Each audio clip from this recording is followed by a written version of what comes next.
right? I'm trying to pass his legs, can't get past. I get a hold of that foot, and I drop in, right? If you like this position, great. There's a lot of different attacks from here, right? I can start rolling, I can start attacking the back. There's all kinds of stuff I can do. I'm just too lazy for that, all right? So I get side control. He's going to try to work his frames. He wants to shrimp out. He doesn't want to give me his back. So we're going to get to this position, okay? Now, this is where it gets a little squirrely, right? Come around towards the head here. Right, for the first one, I got my grip on the back of his gi. The downside of the baseball choke is that I want his gi loose. When it's tight, it's hard to get in there, and I gotta think about that while he's trying to murder me with the rest of his body. Right? And especially with Andrew here, he's stronger than probably everybody here. Okay, so if I try and be stronger than him and he starts making space, I'm in danger. See? He got that knee in. Because his hips move good for a big guy. So, if he starts making frames, I'm not going to sit here and try and plug in. I'm just going to take that arm through, and I'm going to get to my scarf. I'm going to relax. I'm going to let him work a little bit. Okay?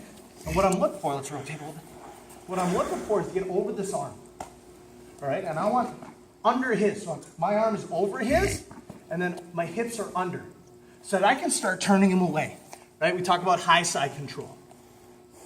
Reason being, I don't want to have to try to mount, okay? And I've tried to Americana 9 times, and he just keeps hulking straight out of it, okay? But now, once I get him up on his side, that loosens his gi a little bit. But in order to do a baseball choke, I needed him facing me, right?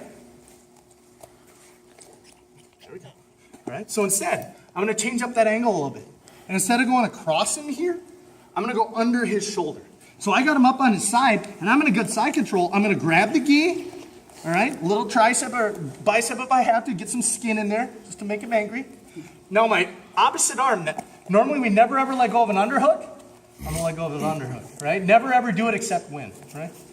So I'm gonna take that arm, I'm gonna dive under his shoulder. Now I'm just stepping up so you guys can see what I'm doing, right? But normally I'm gonna stay here and I'm gonna dive underneath. And I'm grabbing, sit up, I'm grabbing that gi right behind his neck, okay?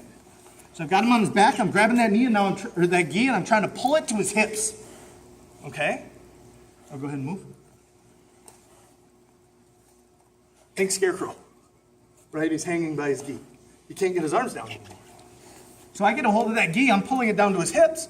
I've got control of this arm. And I've got control of that far shoulder, which is the one we really want to keep him on the ground with. Right? So he starts panicking, he tries to move, he tries to frame. He's got all these options. I'm going to take that thumb, head over towards me, I'm going to slide it right in his gi here, and I'm going to get a grip. Almost the same one I had for my baseball choke. Right? I'm going to start pulling on his neck. That's not comfortable. So he wants to put his head back on the ground. I'm going to open the window, let him put his head on the ground. Now my elbow's going to follow him.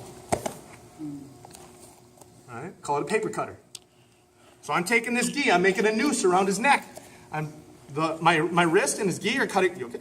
Okay. I'm cutting out the blood on that side of his neck, and now my forearm is wrapping around his throat. I'm not trying to crush his trachea.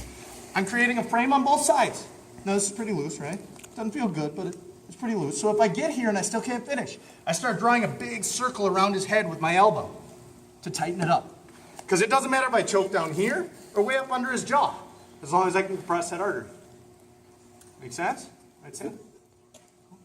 So? Is that the lapel closing the left side of his neck off? Yes, it should be. It should wrap. Right? It might not feel great on the trachea, but if I'm all the way on the other side with my hand and I try to push down, I'm going to crush his throat. Okay? No, anytime you're crushing throats, you're causing pain, right? You're going to get them to panic. Sometimes that's good. Other times, it makes them do things that normally wouldn't do, and suddenly you lose the position. So instead, I just want them to go, and go to sleep. Right? Because I don't have to try to hold them down. Cool? So one more time. I got the side control. I passed his guard. You should have seen it. It was perfect. All right? He starts to frame on me. I'm going to go under that arm. Right? I roll him away to get him up on the side. The farther I can get him, the better. Rotate a little bit. Boom.